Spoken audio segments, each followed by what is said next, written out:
Wauters here. Today I'm going to show you how to make coconut kefir water, this beautiful effervescent sparkling drink that cleanses your body every day. So first, what you're going to want to start with, the tools that you need, is a glass bottle. Now I like my glass bottles from either Crate & Barrel or the Container Store. This one's about a quart size and it comes with these metal tops that are very easily replaceable at the Container Store. And obviously you want to start with glass because it's nice and clean and it keeps everything at an even temperature. Alright, so you got your glass bottle. Then you need your coconut water. Now you can go and get fresh Thai coconuts and crack them open every few days. That proved to be a little too much work for me. You not only have to crack open the coconut, you have to strain the water from all the particles, and it became too much. So I started buying my own coconut water. Now this coconut water from a bottle is straight from the Thai coconut. It is not a concentrate and it has no additives. There's no sugar, no chemicals, nothing. So I really like it. I get it at Costco. It's called Coconut. I don't really recommend though any brand. You can use any brand that you like, and you can use the concentrates. I just prefer this one. So you've got your coconut water, you've got your bottle. Now I've just made my own coconut kefir. So this is what it's going to look like. It's a little foggy, a little opaque, a little more opaque than the translucent stuff that you'll see in the bottle. And you can either use this is what you would use to inoculate your second batch. For the first time making it, you would use a kefir starter. Now this starter I get from Body Ecology. Donna Gates, one of my mentors and just somebody I so admire. She does a beautiful kefir starter, and you just put one packet and you just pour it into the bottle. Now since I've already made coconut water, I'm not going to use a fresh packet. I probably use a fresh packet every couple of months as my fizz, as the effervescence starts to die down. It's telling me it needs new bacteria, and that's when I'll use a new packet. But for many, many weeks, you can use just a portion of your previous batch, just like you would yogurt or kefir with milk. So here goes. Now when you open this, it's going to be a little fizzy. You're going to hear a little pop. And then I'm just going to pour, I don't even really measure, I'm just going to pour some of it into the bottle. As you can see, it's really fizzy, just like a mineral water. And that's enough. You can do a little more, a little less even. That's plenty. It's about, a quarter cup. Sometimes I do as much as a half a cup. But that's plenty.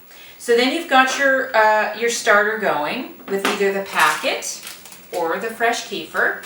And then I use another product from Body Ecology called Eco Bloom. All this is chicory root, which is the food. It's a prebiotic for the bacteria. They love this stuff. And the more food they have, obviously the more populated they'll be. So you want to feed your kefir every time you make it. And it's just a little bit. It's probably about a half a teaspoon, quarter teaspoon, and I just put it in there.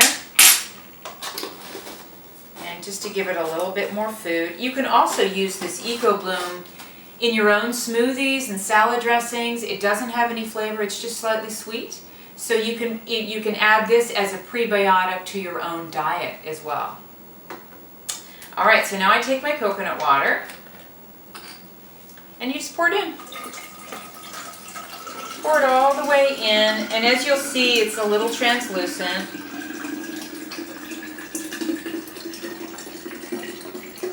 I bring it all the way to the top.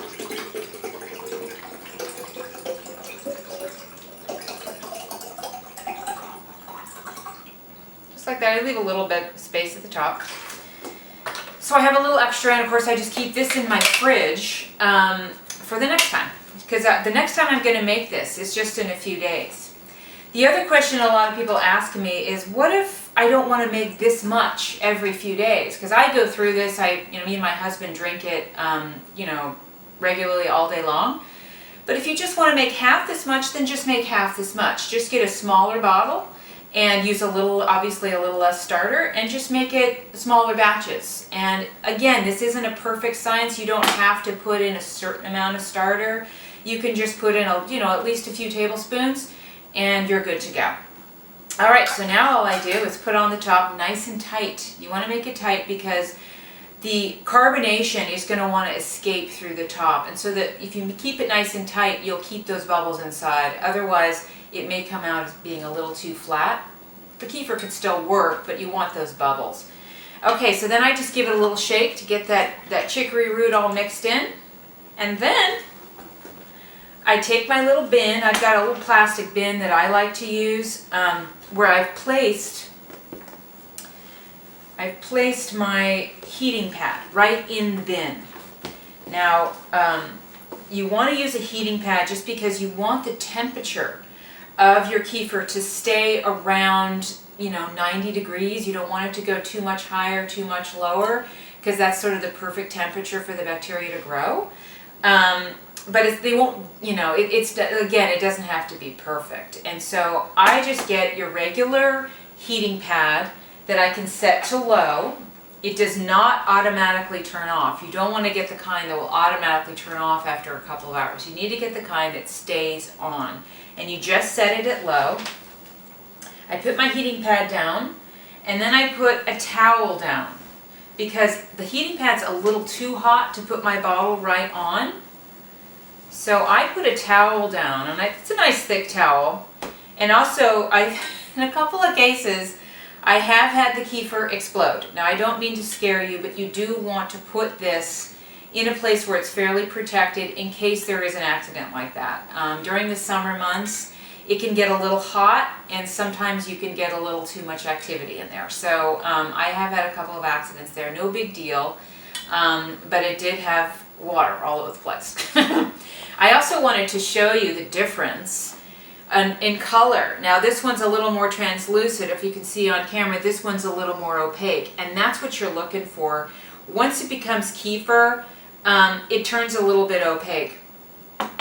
So then what you do is you put it in your heating pad, and then I just wrap it in the towel, just like that. Keep it nice and cozy like you're putting it to bed.